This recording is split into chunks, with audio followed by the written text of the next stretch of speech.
Hello and welcome to the Action Network's UFC betting preview. I'm Sean Zerillo, joined today by Billy Ward to welcome you back to the Action Network podcast, but exclusive on YouTube for the football season. We're going to break down this week's UFC card to give you our top props, best bets, favorite underdogs, and more. And if you'd like to tell some of the bets that we discuss on today's show, you can find the quick slip links both in the podcast and the video description, or this week, just the video description. And you can go to actionnetwork.com/bet now to find those links as well. Was supposed to be a 14 fight card, will now be a 13 fight card for UFC Paris. Pitbull and Losang Keita unfortunately canceled, bringing this card for me from about a 10 of a 10 in terms of entertainment value, closer to a 9 out of 10. Still a very good card. That was one of the fights I was looking forward to most.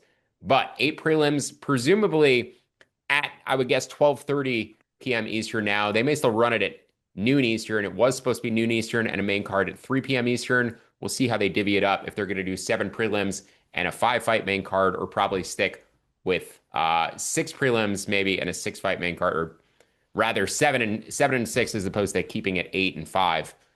Main event though, a middleweight title eliminator, very likely between Caio Borralho and Nassourdine Imavov. Borralho, the favorite, around -135. Imavov, the Frenchman, +115.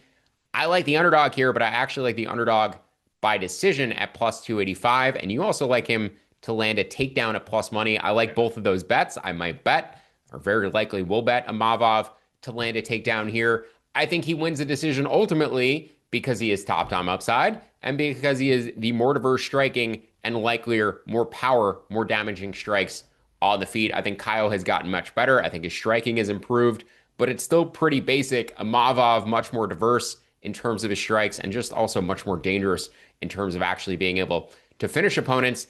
Caio, a great control grappler, but Imavov, I actually think, has the better wrestling of the pair, and I think he's likelier to end up on top. I see you nodding. I would imagine you agree with that purely because of your takedown bet, but also I'm curious to hear your analysis of how you think this one plays out. The last bet I want to mention here before I toss it to Billy, I actually don't mind laying juice. Kyle or Imavov +5.5 is -205. I don't mind it. I think he has more finishing upside of the pair, and I think his downside here is losing a close and competitive decision, 48-47 in France. So give me Imavov by decision on the money line. I'm fine with him as well. I prefer that decision number, though. I make that closer to +250. That takedown prop that Billy's about to give out, I love as well. And his point spread minus or +5.5 at -200, I think is a parlay piece. So, Billy, welcome into the show. Welcome back to the show after a week off. Give me your thoughts on this main event and how you're betting it aside from Imavov to land a takedown at plus money. Are there any live angles you like on this fight?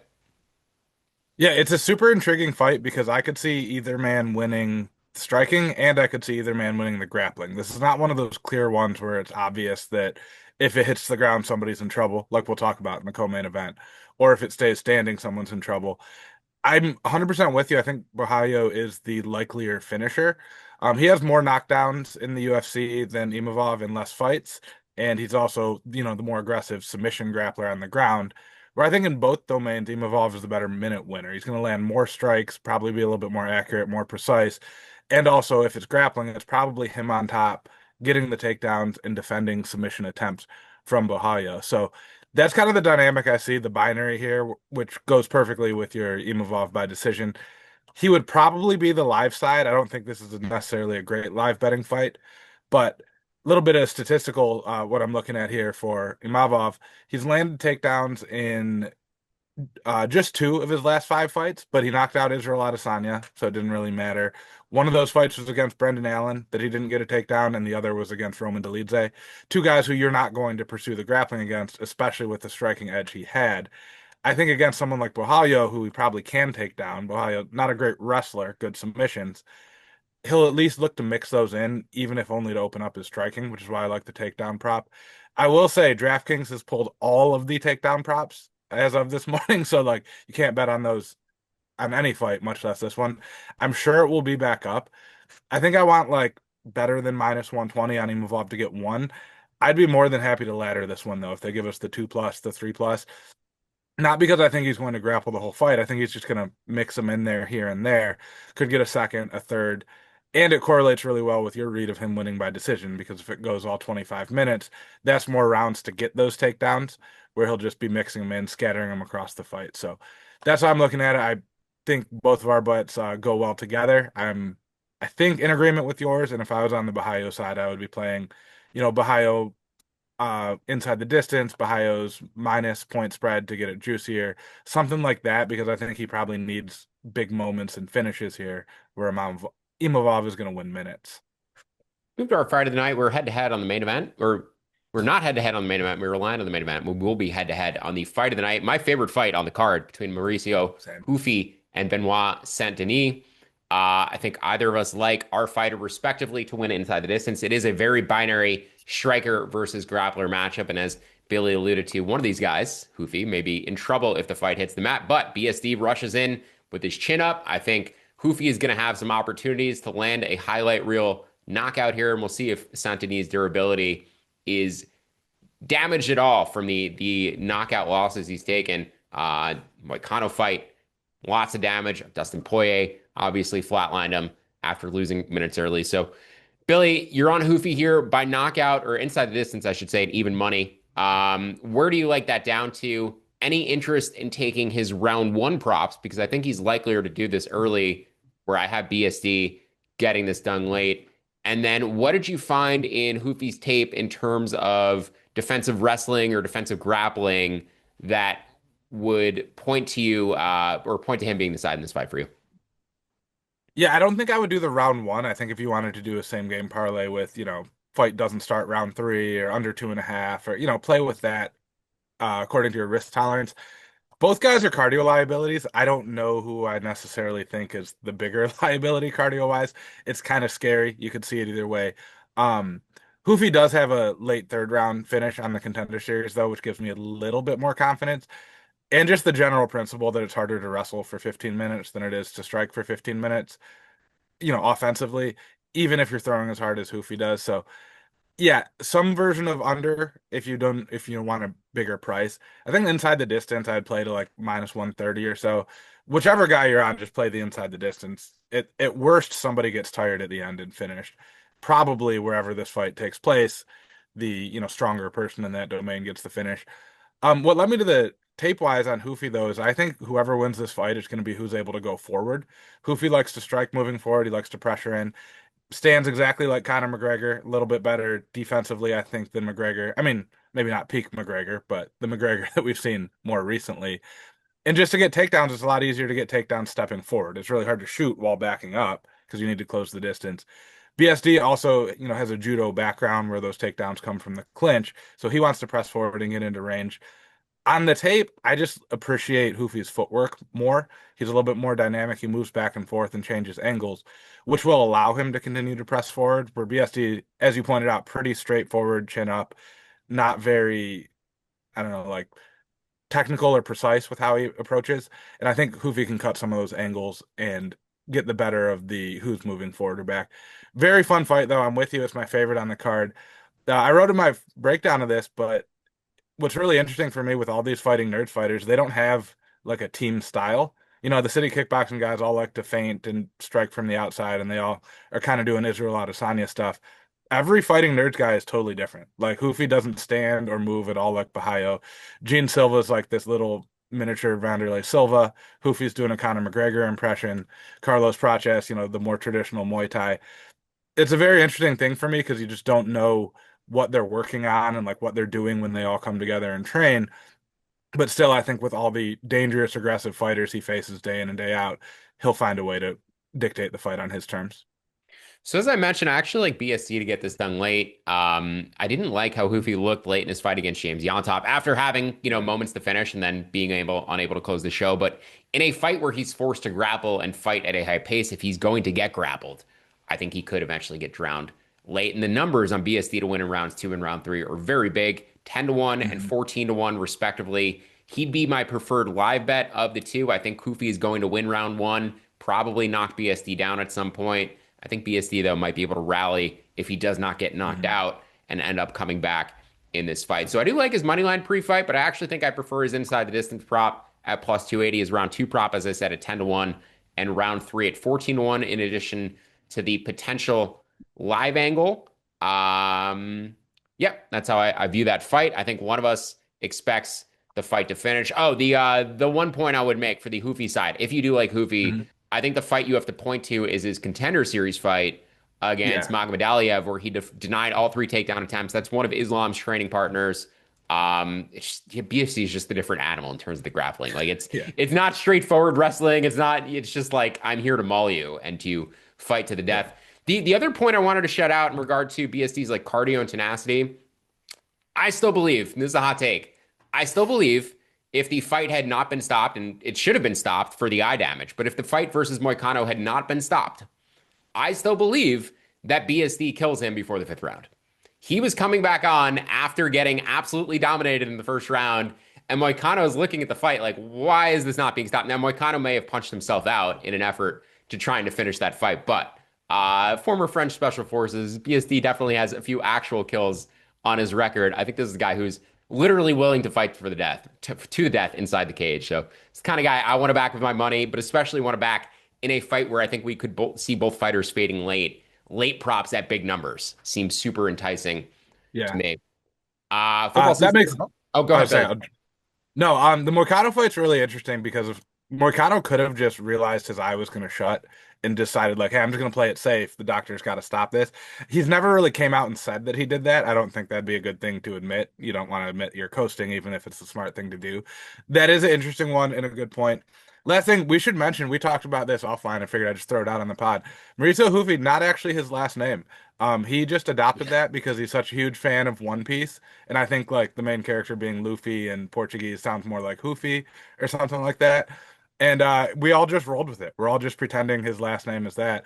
And if you go on his little like Q&A session on UFC.com, they asked him if he had any personal heroes, and he said no, but I base my life around the anime One Piece. Like, so all right, man. Like, So what you're interesting telling me, choice, Billy, interesting guy. is the idea of Mauricio Hoofy is fraudulent. That's what I'm hearing from you. Mauricio Hoofy, a fraud. That's what Billy Ward is dictating this week. Football Yeah, season's here, folks. we all have to believe in something, and for him it's One Piece. Absolutely. I've never checked out One Piece. I know it has a big fan base. I know that the cards for One Piece actually do really well, like the trading cards.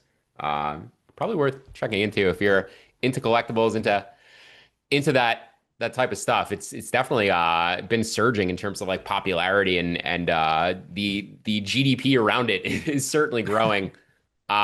Speaking of GDP, got to take care of some quick business before we move on to our underdogs and props. As a reminder, if you're unaware, football season's here, folks, and we've got some huge improvements and updates coming on the award-winning Action Network app, which we're very excited to discuss in the weeks ahead. But to get the most out of the app, you'll still need to be an Action Pro subscriber, and it's with Action Pro, you got real-time pick alerts from me and the entire Action Network team of experts. Plus, you can get pro projections powered by Sean Kerner and our predictive analytics team, and a ton of other benefits. Right now, Action Network podcast listeners can save $20 off the annual subscription price of Action Pro. Just go to actionnetwork.com/pro and use promo code POD20. That's actionnetwork.com/pro and use code POD20 for $20 off the annual price of Action Pro. I've got 3 underdogs I'm eyeing for this week. You have one. Let's start with yours, and that would be Robert Rushala against William Gomez in the featherweight division. Rushala was supposed to be one of 3 European champions making his debut on this card. There will now be 2. Unfortunately, Lo St. Keita, as I said, canceled versus Patricio Pitbull. But Rushala, the KSW featherweight champion, he is shorter, 4 inches shorter, at a 1-inch reach discrepancy, but he's very wild, very aggressive, throws very hard, and he's going to potentially force William Gomez to fight like Gomez had to with Hyder Emil. Gomez likes to jab, stick, move, run away from opponents. I think Rushala is actually going to force him to come into the fire, and Emil able to win a split decision against them. Do you think Rushala is that your read here, Billy? Rushala just going to make Gomez fight? Gomez normally doesn't want to fight, and how is he going to overcome the height and reach disadvantage? Yeah, it's kind of just my general fade on William Gomi as a favorite. He has 4 wins in the UFC, or I'm sorry, 4 fights in the UFC. Is that correct? No, he didn't do contender I series. think he has Yeah, 5 four fights and wins in 4 splitter majority, right? yes, that's where I was going with that. 3 of his 4 wins are split or majority decisions. The Yanis Gamori fight, vaguely close, I guess, before he knocked him out too. So it wasn't like he didn't start a guy right away. It was a third round body kick that finally got through. He just fights everyone close. So when he's a big favorite, you're always going to feel smart being on the other side, whether you actually cash that bet or not. I'm hoping we're starting to see the judges catch on to that, or just some, regression hit him the way it's going to. Ruchala is very aggressive, has finished most of his wins recently, especially since becoming KSW champion. All three of his wins are finishes, or all three of his title fight wins are finishes, I guess I should say. And I kind of see the same dynamic with both Polish Roberts that we have fighting on this card, where their opponent is like a close fighting point fighter and they have all the finishing upside, which makes both of them, the other one you're going to talk about, I think also good point spread bets. Just the odds of if they lose it going to a decision and being a close fight are fairly high. So I like Ruchala straight up, just in hopes that, he gets a decision based on damage and or a finish. Really like him plus 3.5 on the point spread, which is minus 120. This fight's, expected to go to a decision, going to be pretty much only wins by decision, and all of his decision wins are close. So it's pretty like every other fighter would have covered that 3.5 other than Giannis Gamari, who Gomez has beat. Let's move on to the other Polish Robert Bryczek against Brad Tavares in the middleweight division. Bryczek, I make about plus 150 here. You can get him as high as plus 190. I also make his decision line about plus 420. You can get as high as 5-1. This fight is also juiced to go to a decision. I think Bryczek's area of weakness is grappling. And that's just not going to happen here against Brad Tavares. Brad Tavares' great takedown defense does not proactively grapple. In fact, I don't know when the last time Brad shot a takedown himself was, but Brad's last two wins came over Chris Weidman, the ancient Chris Weidman, and also GM3 against the guy who's more comparable in speed, more comparable in striking skill. I think this is likely a closer and competitive decision. And again, just kind of taking an underdog close to 2-1 in a fight that is expected to go to decision, in a fight that I expect to look like a sparring match, and also getting the guy who's more local to the European scene as opposed to the Americans. So Bryczek down to about plus 165. Decision prop down to about plus 450. Billy, any bet for you on Tavares and Bryczek? Yeah, almost the exact same read as Ruchala, where I think you can play him straight up or you can do the point spread. I think the point spread's probably even better here just because he's fighting an American rather than a Frenchman, so we might not get any silly scorecards from the French judging slash fans that throw that one off. But same read with you. I noted when talking about Bryczek earlier in the week, Tavares has not beaten anyone younger than him in his last six fights. He's 38. Both the guys he beat are older than him. Bryczek not a spring chicken at 35, but also much less miles on the tires. Looks, younger, more in his prime, more athletic. I think he'll probably. I like him to win the fight. I think he'll almost certainly cover the point spread though, because Tavares doesn't put anyone away. Matchup between gigantic welterweights Trey Waters and Sam Patterson. Patterson 6'3", 78-inch reach. Waters 6'5", 77-inch reach. Those are height and reaches that you see on heavyweights, not welterweights. True heavyweights, not even light heavyweights. Those are big dudes for this division. Patterson has the grappling upside of the pair. He has a BJJ black belt, but he's pretty chinny. And Waters has really good boxing and good pressure. And Patterson does not like fighting moving backwards. He likes to be the aggressor and avoid getting hit, getting in on the clinch, getting the fight to the mat. When he's forced to stand at boxing range, I think he's very hittable and very capable of getting put out. A lot of people bet Danny Barlow to knock out Patterson in his last fight. He ended up knocking out Barlow, which was very surprising. It was a beautiful knockout. Could certainly knock out Waters, but I think Waters is the value side of this fight. Plus 150 on the money line. Again, another plus 500 decision prop. I'll end up probably structuring those two bets together. Billy, Waters and Patterson, as I said, two gigantic welterweights. Any side of this fight that you like? Yeah, gigantic welterweights, one of whom used to be a lightweight, even in the UFC, that being Sam Patterson.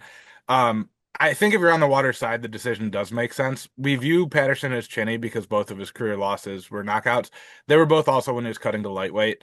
And, like our former colleague Dan Tom always talked about, like these big, long guys who cut a ton of weight. It's just horrible for their durability. I think he'll probably be better at welterweight. He certainly looked better at welterweight against Danny Barlow, among other fighters. So like the Patterson by decision or the Waters by decision side, if you're on that side, think if you like Patterson, you play Patterson knockout or Patterson finish. Either way, he's got two knockouts. Yeah, no, one knockout win, three submission wins, kind of contender series. Finish of some kind for Patterson for sure, if you're on his side. Very good transitions that you're keeping me in this with, because we're going to move from a guy who used to cut to 155 and is now going to 170. Well, you could say the same about Axel Sola, who's making his UFC debut, the Aries FC welterweight champion. But this is a guy who I believe previously cut to 155 and should have a much better time continuing to fight at welterweight. I think, though, he could have a pacing issue here. I believe his last five fights were title bouts and were all scheduled for 5 rounds. Now he's making his UFC debut in a 3-round fight against Reese McKee, who is a 4-inch reach advantage, is a pretty good striker. I think Sola certainly has the grappling upside, but given the price point, I do think McGee is the value side. I make him about an even money pick in this fight. You can get plus 116. And then again, decision prop. I like a lot of decision props on this card. I make closer to plus 250, and McKee is as high as plus 310 to win on the scorecards. Billy, I know you like Rushala making his UFC debut here. What are your thoughts on Axel Sola coming into his own debut? Yeah, I'm a little bit worried about the grappling just because, especially fighting in Aries against primarily other European kickboxer types, maybe that's an issue. I have no bet on. I did not get a chance to watch much tape on Sola. I've been on the Reese McKee train. I was glad he finally got a UFC win in his last time out because he's always looked much better than his results. So I probably, just spur of the moment would be on the McKee side as well. And yeah, he's not a great finisher, so the decision makes sense too. I think I'm with you on both those. Few fights from a prop perspective before we get to our best bets and, for that matter, our final bets for this week. And we're actually going to end up covering all 13 fights on this card. I should say there's 4 fights. Yeah, 3 fights still in this prop section. I had to delete one of them, which was, Losan Keita by Caio was probably my favorite prop on this card with how Pitbull has looked lately with the 10-year age gap between the two. Unfortunately, we'll not be betting that now. But let's start with your fight between Harry Hardwick and is it Caio Fernandez? I always struggle to pronounce his first name, but Ferris Ziam dropped off the card last minute. His grandmother unfortunately passed away. So Hardwick stepping in for him on short notice. We did not have prop lines for this fight as of last night, so I'm not sure if anything dropped today. It probably did post weigh-ins. So what was your view on this fight, Billy, and what's your view on Harry Hardwick? Yeah, Harry Hardwick is the, I believe, younger brother, but certainly the brother. They don't list his age on Tapology of former Dana White Contender Series contestant George Hardwick. Both brothers, Cage Warriors champions at various points. Hardwick usually fights at 145. He's coming up to 155 against Caio Fernandez. Very good boxer, very aggressive, likes to trade in the pocket. Not super interested in defense, willing to just stand there and trade. And also going to be the smaller man here coming up to 155. So I'm taking the under 2.5 at this one. Lines are moving around. I think we'll get about plus 130, plus 135. Like any plus money here. Hardwick needs to just turn this into a brawl and put him out. Was not in camp.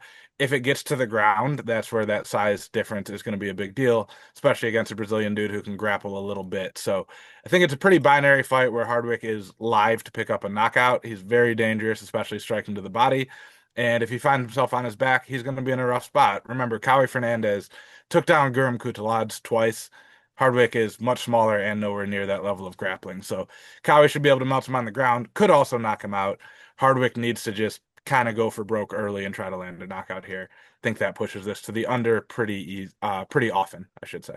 Not used to Paul Craig fighting and you not having a submission prop on Paul Craig or an inside distance prop in the sheet. Couldn't bring yourself to do it this week, I guess, against Modestas Bukauskas. Bukauskas, 7 We years were younger. robbed last time. Yeah, yeah. Devastating knockout from Paul Craig, and the horrible officiating said just because his knee was on the ground that we don't get to count that. It's Paul Craig. He should be allowed to do it. Paul Craig should be allowed to get one illegal strike per fight to make things even with the athleticism disadvantage he's typically at. I actually lean though here to Bukauskas by decision at plus 270 or plus 360. I make it closer to plus 275. The bet is mostly banking on Craig's durability being a bit better at 205 than it was at 185 cutting weight. Bukauskas is also not a particular power puncher. He's probably not going to engage with Craig on the ground. I would imagine he tries to stay safe, keep this at kickboxing range. Craig has been a little bit more safe too, I feel like, of late as well, just in terms of like maintaining the distance and not rushing in with his chin forward and knowing he's just going to get clipped and die. So yeah, Bukowski's below average power for light heavyweight for me. And I think Craig's durability just a little bit better at 205 compared to 185. What's your read on this fight, Billy? And why didn't you bet Paul Craig this time? I just can't do it anymore. Is the real answer. I actually really like your pick with that because we've seen a few times in Paul Craig's career where he just refuses to strike and his opponent refuses to grapple, and that would not shock me here. Also, wouldn't shock me if it kind of looked like the Bo Nickel fight where, Bukowski is a much better striker than Nickel, but not much more powerful. So if he's just kind of toying with him from a distance.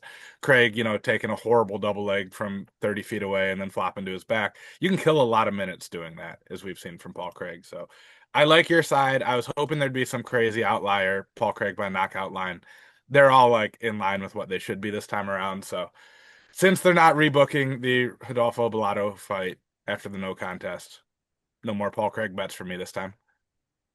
Umar C against Brenson Ribeiro. Don't like this decision prop quite as much, but it also is like kind of suspiciously low to me. C only plus 300 by decision. My model made it closer to plus 200. Again, I don't really love it just because I expect him to finish Brenson Ribeiro on the ground at some point. Ribeiro's yet to defend a takedown in the UFC. He also has a bad chin as well. He's been knocked down or wobbled across several fights. So I think this is his setup for Umar C to get a finish. He's just been a little bit conservative and has kind of underwhelmed. Lost his big favorite in his last fight to Alonzo Metafield. Is the taller, longer man. He's the much better athlete. I make his decision line, as I said, about plus 200, and you can get as high as plus 300. So this would probably be a small poke for me, if anything, on Umar C. Do you have any bet on this fight, Billy? No, the one thing that scares me is Ribeiro was knocked out in like June. Didn't take a long Yeah. break, which if it weren't for that, I think I'd be with you because we see a lot of these big favorites playing it safe. That scares me though. Yeah, he has a number of round one regional TKO losses, I believe, as Yeah. well. Like, he just doesn't have a good chin. He's a scary looking dude. He probably fights a little bit too frequently, though. Could definitely use some more time off after that last knockout. That may end up being a pass for me ultimately. Just did want to shout out the fight, the value on the fight potentially, and break down the matchup. Last fight on the prop section, then we'll turn our attention to our favorite fights from a betting perspective. Sean O'Bannon against Sam Hughes. I show value on Hughes to win this fight by decision. I know she's won her last two fights via split. She also has a majority decision in the UFC, so typically a fighter from a luck perspective that we would be looking to go against. She's also, though, typically been an underdog in those fights. She's rarely been a favorite and rarely been this big of a favorite. I make her decision line about minus 200. You can get it at minus 160. I may end up parlaying that with something or just laying it small or just including it in round robins or passing altogether. But again, just want to go through these fights, point out where the value is. Hughes, actually, I think the best angle on her may be live after round one. She typically starts low and then gets yelled at by her corner and then picks up the pace after the first round and starts to grapple proactively. Sam Hughes loves to like get yelled at by her corner between rounds one and rounds two before the fire comes on and the light switch flips on. So yeah, Sam Hughes live maybe the best way to play that fight. And I said her decision prop is around minus 160 is a value bet for me as well. Billy, any bets for you here on the first fight on the card? No, because the luck logic would tell me to fade both of these women, Yep. and you can't bet against both of them. Sean O'Bannon's only win in the UFC, a split decision over Alice Ardelian, who came in on super short notice and doesn't need to be in the UFC. And then she has a finish win in her last fight by armbar, but she almost got head kicked to death. And then Pooja Tomar almost armbarred herself. Like it couldn't have been more obvious. Pretty sure my 7-year-old would have pulled off that armbar in that exact same scenario. Like it could not have been worse grappling awareness at a high level. So like I can't bet against both of them, unfortunately. Although if there were a method with which I could do that, I certainly would. The one bet that we are most aligned on this card, and this is not, like me breaking down the tape. This is, I would imagine, Billy breaking down the tape. This was a A big little bit. model edge for me, though. And this is Ante Delia coming over from PFL. He went 1-1 in PFL tournament finals, so he's a millionaire. He's fighting Marcin Tybura. Tybura actually beat him in an M1 title fight in 2015 off of a checked leg kick. Very similar to the Chris Weidman broken leg. Delia went to kick his leg and it just exploded.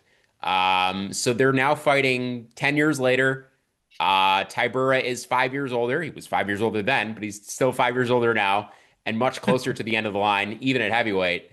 I do think while Delia is a bit chinny, this is not the type of opponent to knock him out. And I think his wrestling is good enough to keep this standing. And I think he ultimately hurts Tybura and probably puts him away. I actually show value on his decision prop. Another decision prop at 5-1. I make closer to plus 300, but I make his money line about minus 150, and you can bet him at minus 110 right now. So, what was your read on this fight after watching tape, Billy?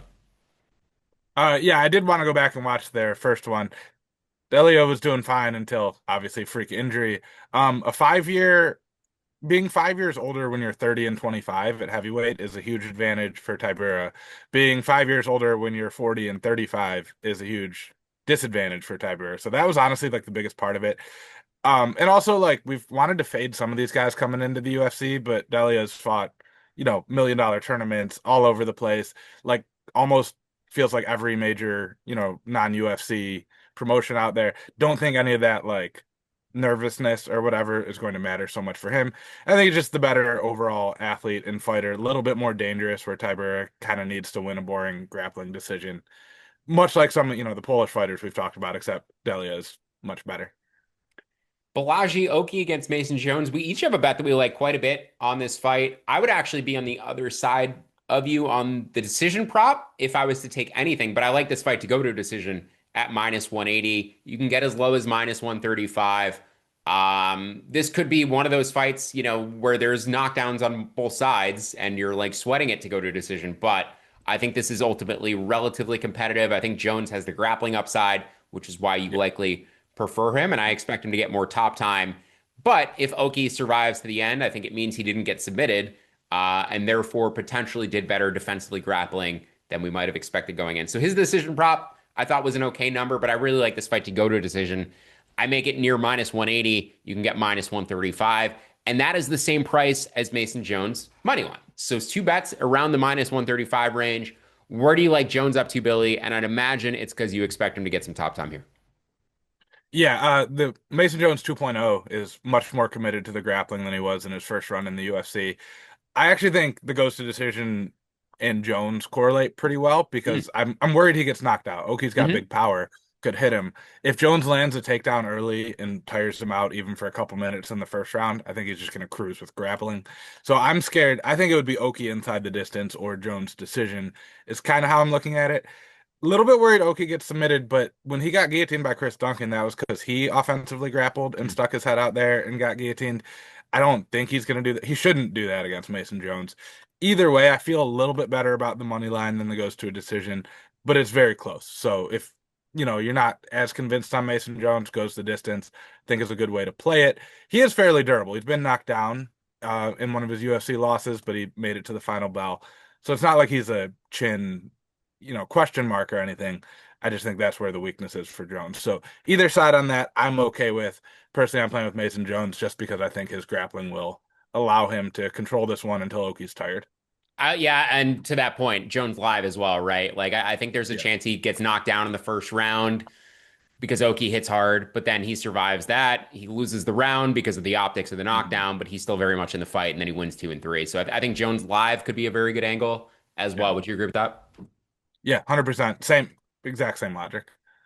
Last fight we want to discuss Andreas Gustafsson against Renat Fakhretdinov in the welterweight division. This was another projected money line edge for me, not necessarily a bet that I was super excited to make, but I do think Gustafsson might just be underrated in terms of like pure strength and athleticism. The way he was ragdolling Chaos Williams was very impressive. Crazy. 8 takedowns, 9 minutes of control in that fight. We really haven't seen anybody grapple Chaos like that. We haven't seen anybody put hands on Chaos like that and just move him around. So the strength, I think, of Gustafsson is potentially special. Fakhretdinov is a really good wrestler, still coming off of that undeserved decision against Carlos Leal. So don't want to like double down on fading him and losing money again. But I just think Gustafsson might be the stronger fighter here. And in the grappling exchanges, that could prove the difference. So the model likes him up to about minus 133, or the model makes him minus 133. I'd probably bet him up to minus 125. You can get minus 115 currently on Andreas Gustafsson. What was your read on this matchup, Billy? Yeah, I didn't put it in the sheet. I'm also on Gustafsson, Love it. partially because, as you pointed out, Fakhretdinov coming off a win he didn't deserve, arguably coming off two wins he didn't deserve, arguably coming off three straight not losses that could have been losses because he had a majority draw before that. I don't know how it keeps happening with Fakhretdinov. Like the judges just love him, which is weird because we've gone away from takedown means you automatically win a round, but they still keep giving it to him. Yeah, I love Gustafsson. Think he's a lot of fun. I'm very excited for this fight. I'm more excited to watch it than I am to bet it. But Gustafsson is definitely the side. Like Fakhretdinov can't keep getting away with these extremely close, if not outright terrible decisions. That'll do it for our UFC betting preview for this week. You can find more UFC content for both Billy and myself on actionnetwork.com. And if you'd like to instantly tell some of the bets that we discussed on today's show, make sure to look for the quick slip links in the video description or visit actionnetwork.com/bet now. Don't forget to download the free award-winning Action Network app and sign up for Action Pro for immediate access to expert picks and analysis. Best of luck with all your bets this weekend. Enjoy the violence. Thank you for listening. We'll see you back here next week.